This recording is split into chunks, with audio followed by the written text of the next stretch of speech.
Écoutez Clédou, c'est doux, c'est pour vous, dans vos détours et partout. Sur Radio Clédou 101.2, les animateurs causent, les artistes explosent et les auditeurs se reposent. Le sport, les infos, la musique, l'actualité, le tout amusé et servi à chaud pour vous sur Radio Clédou.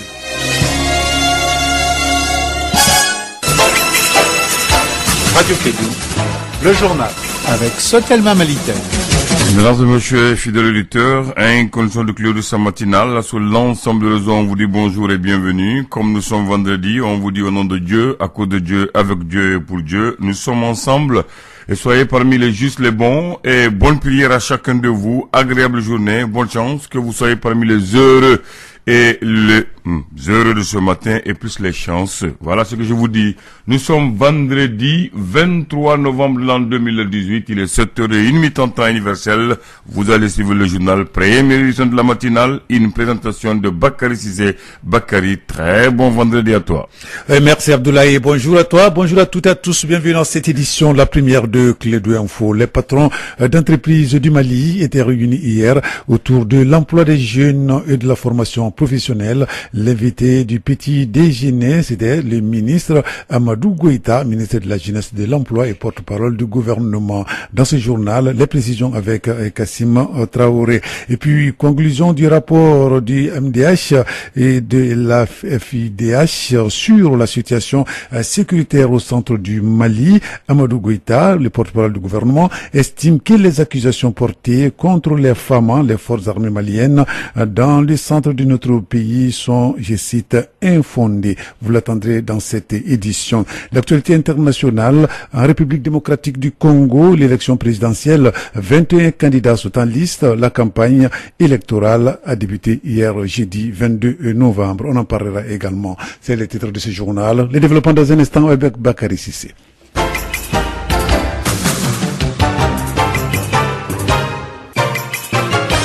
À 7h passées de 2 minutes de ce vendredi 23 novembre 2018, la première session de formation de Clédou Info, la question de l'emploi des jeunes et de la formation professionnelle était au centre du petit déjeuner professionnel. C'était hier matin, organisé par le Conseil national du patronat du Mali, CNPM. L'invité de cette édition était le ministre de la fonction, ministre de la jeunesse, de l'emploi et porte-parole du gouvernement. Plusieurs patrons d'entreprise ont participé à cette activité et matinale du CNPM, qui est donc à sa 4e édition. C'est ce que nous dit Kassim Traoré. Escalader les 4 étages du patronat pour prendre un petit déjeuner. C'est ce que les participants au petit déjeuner professionnel ont fait. Mamadou Sensi Koulibaly, président du Conseil national du patronat du Mali. C'est très compliqué, c'est très vaste. Aujourd'hui, l'emploi a changé complètement de visage.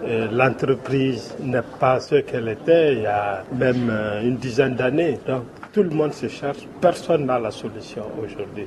Mais avec la créativité et avec l'innovation des uns et des autres, nous pensions qu'on peut trouver des solutions. Toutes les questions concernant l'emploi ont été abordées. Moussa Alassane Diallo, deuxième vice-président du CNPM. Pour s'en convaincre, il faut participer aux tests de recrutement dans les entreprises. Des diplômés qui ne sont pas capables de construire une phrase. Quand ils commencent une phrase, ils terminent par le bambara. C'est extrêmement inquiétant. Il y a certains départements ministériels où ce n'est pas demain. C'est aujourd'hui qu'on voit les insuffisances. Et je n'ai pas peur de le dire. Je prends le ministère de l'Agriculture où l'État met 15% de son budget. C'est de l'argent jeté par la fenêtre. Parce qu'il ne peut pas avoir une utilisation efficiente. Parce qu'il n'y a pas de qualité des ressources humaines. Les écoles agricoles, pour ne pas dire les écoles professionnelles, ont lancé des cris de cœur. Kadi Kamara. Vous voulez qu'on forme des jeunes, des futurs employés qui répondent aux besoins des entreprises. Il faut qu'on nous soutienne. On ne demande pas de la charité. On investit, vous formez à nos coûts, on vous donne des formations de qualité et en retour, nous pouvons améliorer notre niveau d'équipement pour pouvoir répondre aux besoins actuels.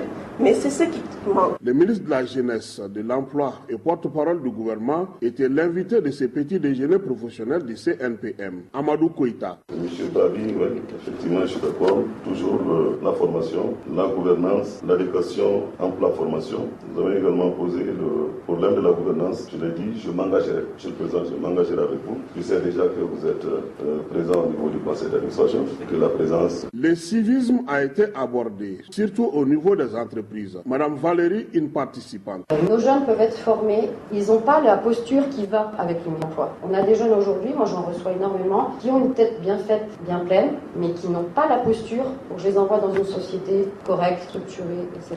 Et bon, je pense que ce problème de citoyenneté ne se retrouve pas que dans notre milieu du travail. Je pense que c'est un vrai sujet aussi. À la fin des échanges, le ministre a tiré les bilans en sa manière. Vous vous rendez compte que l'acte 3, le programme présidentiel sur le développement du capital humain et l'inclusion sociale, nous les avons trouvés, ils nous ont montré toute notre disponibilité à travailler avec eux pour faire de la formation professionnelle une formation adaptée aux besoins du marché. Voilà pourquoi il y a une synergie d'action entre nous. Nous avons également décidé de créer une cadre pour que nous travaillions ensemble, puisque les jeunes, c'est nous, l'emploi, c'est eux, et nous sommes les deux poumons d'un même corps. Voilà, nous sommes vraiment satisfaits. Le patronat malien, avec son petit déjeuner professionnel, reste à l'écoute des gouvernements maliens et d'autres invités sont attendus. Voilà, merci Kassim Traoré pour ce compte rendu. Lors de ce déjeuner, depuis ce petit déjeuner professionnel, le patron des patrons donc a mis l'accent sur le rôle que les jeunes doivent jouer, surtout en cette période de nouvelles technologies et du numérique. Selon Mamadou Sensi Koulibaly, les défis sont énormes mais supportables. C'est un débat qui est ouvert, le dialogue s'est installé, on va réfléchir ensemble, on va discuter ensemble entre nous pour permettre vraiment cette créativité des uns et des autres, de le mutualiser et de le mettre en place pour que le maximum soit fait. C'est pour pouvoir massifier la formation. Même quand on prend les théories économiques ou les théories qui gèrent une entreprise hier, ce n'est pas valable aujourd'hui. Nous sommes dans une période de disruption totale et tout est ubérisé. Aujourd'hui, on parle de PPP, on parle d'ubériser un certain pan de l'administration publique. Vous voyez, donc tout ça, c'est une période charnière qui nécessite vraiment de très grandes réflexions et être adaptabilité totale pour être dans le milieu, pour donner du courant. Ce n'est pas seulement les jeunes, c'est aussi nous, entrepreneurs. Nous devrons réfléchir comment nos entreprises peuvent évoluer. Oh, je vous ai dit que ce genre de choses, tout mettre sur le dos des jeunes, moi je dis c'est faux. Si les jeunes ils sont pas cultivés, il n'y a pas de civisme, parce que les choses ont changé. Nous sommes dans l'ère numérique, ils sont bien instruits, ils sont bien cadrés. Est-ce qu'on se comprend et qui cherchent leur voie? Nous aussi, nous cherchons notre voie. Il ne faudrait pas qu'on dise que les jeunes n'ont pas de civisme. Donc là, c'était le patron, donc des patrons, le président du CNPM, Mamadou Sensi Koulibaly, propos recueillis par Kassim Traoré.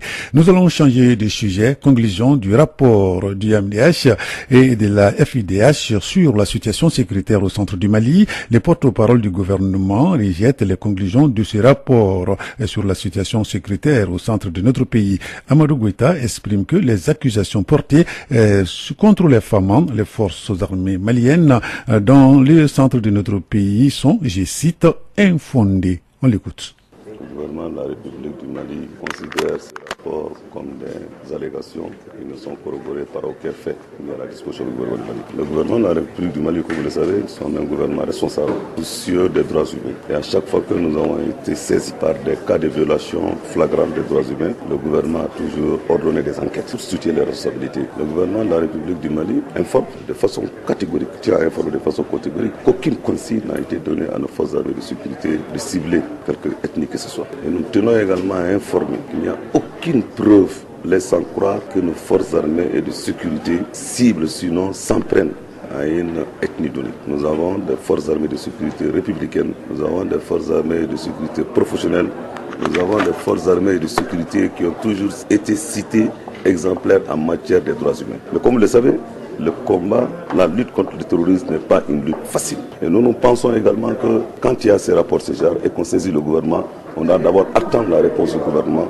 avant de publier. Donc voilà pourquoi nous estimons que nous saluons d'abord tous les amis du Mali, toutes les forces qui nous aident aujourd'hui.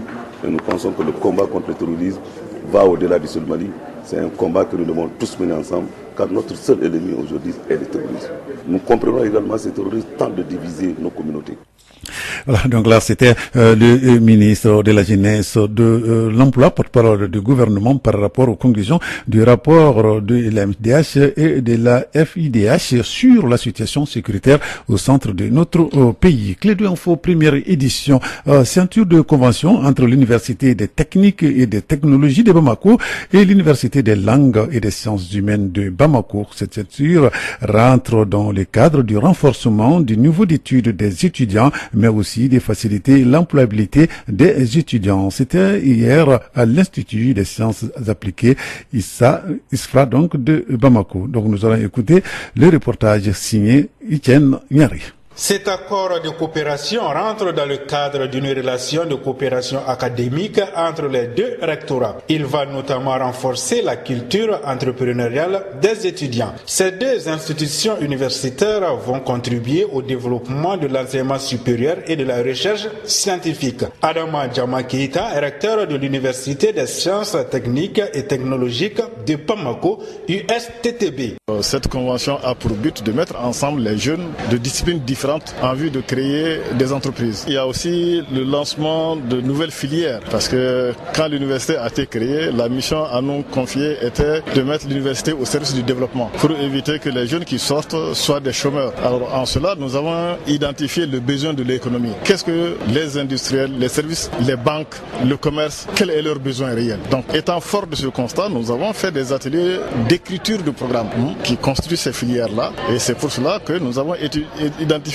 des besoins en maintenance des appareils téléphoniques, des appareils informatiques et même des appareils qui servent la médecine. Alors donc les étudiants vont être formés dans ces domaines-là afin qu'ils puissent faire face à ces besoins de réparation et de maintenance. C'est un sentiment de joie et de fierté qui anime le recteur de l'Université des langues et des sciences humaines de Bamako, Maki Samake. Nous sommes très ravis et confiants de l'avenir de cette convention parce que c'est quand même une première, sauf erreur ou omission de ma part, une convention qui regroupe 3 universités, pas seulement du Sud, mais du Mali. L'Université des lettres et des sciences humaines de Bamako, l'Université des sciences techniques et des technologies et l'Université des sciences humaines. La particularité de cette convention est que, il y a un triptyque, entendez par triptyque, 3 éléments communs côte à côte qui décrivent à peu près la même réalité.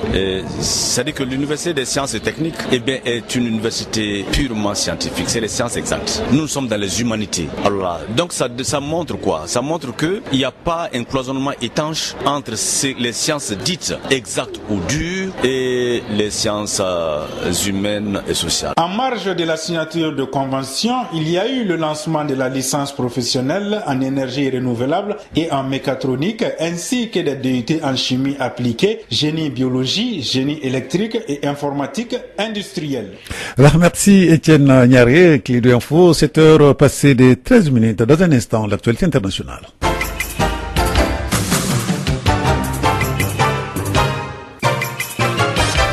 En République démocratique du Congo, le président Kabila a réuni, c'était hier matin, les cadres du Fonds commun dans sa résidence privée, donc à Kingakati, au premier jour de la campagne électorale, une manière, selon son entourage, de réaffirmer l'unité de sa coalition autour du candidat qu'il a choisi, Emmanuel Ramazani Zadari, et dont il est le parrain dans cette campagne. Le président Kabila, qui n'a fait aucune déclaration la presse hier jeudi, pourrait donner une conférence de presse ce vendredi selon son entourage.